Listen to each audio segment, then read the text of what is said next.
Vocês valorizem São Paulo, vocês que são de São Paulo. Valorizem demais os restaurantes que tem, qualquer lugar que você vai.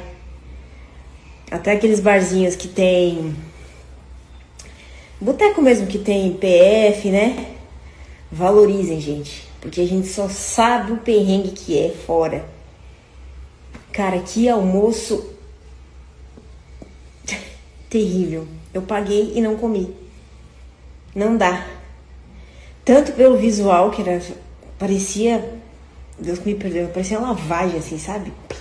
Esse negócio melequento, arroz melequento, feijão melequento, frango. E... Sim, a aparência e o sabor também. Nossa Senhora. Meu Deus do céu. Aí vem uma doida, eu tô no caixa. Onde que é o seu? Eu olhei assim, que isso? Tô sendo assaltada aqui, é?